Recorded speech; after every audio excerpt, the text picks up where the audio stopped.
عبد الرحمن ابن ملجم مرادی خوارج میں ان 3 آدمیوں میں سے ایک تھا جنہوں نے مکہ معظمہ میں قسم کھا کر عہد کیا تھا کہ 3 بڑی شخصیتوں یعنی امیر المومنین علی ابن ابی طالب علیہ السلام، معاویہ بن ابی سفیان اور عمرو و عاص کو قتل کر ڈالیں گے۔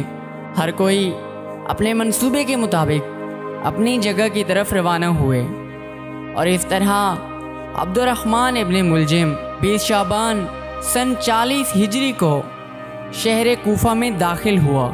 وہ شبیب بن بجرہ اشجعی جو کہ اس کے ہم فکروں میں سے تھا، اور دونوں کو کتاب بن علقمہ نے اکسایا، اور اس طرح 19ویں رمضان سن 40 کی سحر کو کوفہ کی جامع مسجد میں بیٹھ کر امیر المومنین علی ابن ابی طالب علیہ السلام کا انتظار کرنے لگا۔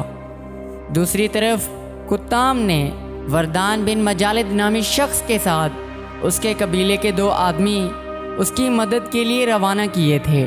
کتام وہ لڑکی تھی جس کے دل میں امیر المومنین علی ابن ابی طالب علیہ السلام کے لیے بغض تھا۔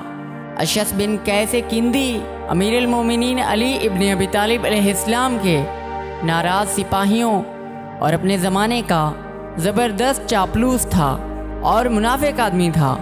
اس نے امام علی علیہ السلام کو قتل کرنے کی سازش میں ان کی رہنمائی کی اور ان کا حوصلہ بڑھاتا رہا۔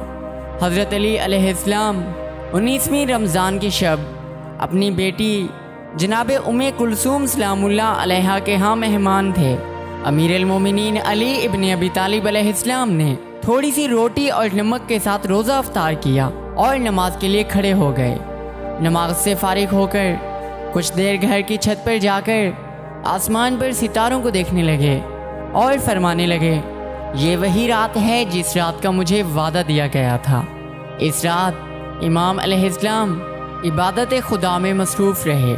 اس کے بعد نماز شب ادا کی اور نماز فجر کا وقت ہو گیا۔ امام علیہ السلام مسجد کی طرف روانہ ہوئے۔ جب امام علیہ السلام گھر سے نکلنے لگے تو گھر میں پلی ہوئی مرغابیاں امام علیہ السلام کا راستہ روکنے لگیں اور اپنی زبان بے زبانی میں عرض کرنے لگیں، مولا آج مسجد میں نہ جائیں۔ اس کے بعد امیر المومنین علی ابن ابی طالب علیہ السلام مسجد میں داخل ہوئے۔ امام علیہ السلام نے اذان دی۔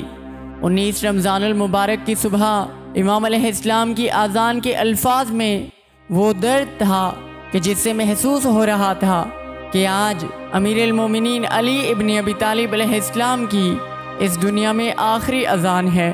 اذان دینے کے بعد امام علیہ السلام نے سوئے ہوئے لوگوں کو جگایا۔ ابن ملجم اسی مسجد میں پیٹ کے بل سویا ہوا تھا اور اس نے اپنے نیچے زہر آلودہ تلوار چھپا رکھی تھی، جس تلوار سے امام علیہ السلام کو شہید کرنے آیا تھا۔ امام علیہ السلام نے ابن ملجم کو جگایا اور فرمایا، اٹھو نماز کا وقت ہو چکا ہے۔ اس کے بعد امام علیہ السلام محراب مسجد میں داخل ہوئے اور نماز شروع کی۔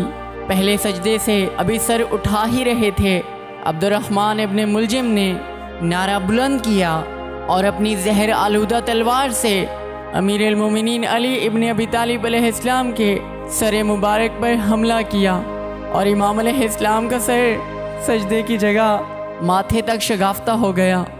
امام علیہ السلام محراب میں گر پڑے۔ اسی حالت میں فرمایا، بسم اللہ و باللہ و علی ملت رسول اللہ فزت و رب الکعبہ، خدا کی قسم میں کامیاب ہو گیا۔ کچھ نماز گزار شبس اور ابن ملجم کو پکڑنے کے لیے باہر کی طرف دوڑ پڑے اور کچھ امام علی علیہ السلام کی طرف بڑھے۔ امام علی علیہ السلام کے سر مبارک سے خون جاری تھا۔ اسی حالت میں امام علیہ السلام نے فرمایا، یہ وہی وعدہ ہے جو خدا اور اس کے رسول نے میرے ساتھ کیا تھا۔ امام علی علیہ السلام چونکہ اس حالت میں نماز پڑھانے کی قوت نہیں رکھتے تھے، اسی لیے اپنی فرزند امام حسن علیہ السلام سے فرمایا، بیٹا تم جماعت جاری رکھو، اور خود بیٹھ کر نماز ادا کی۔ عبد الرحمن ابن ملجم کے اس حملے سے زمین لرز گئی، دریا کی موجیں تھم گئیں آسمان متزلزل ہوا، مسجد کوفہ کے دروازے آپس میں ٹکرانے لگے، کالے گھٹائیں چھا گئیں اور جبرائیل امین نے صدا دی اور ہر کسی نے اس کی آواز کو سنا۔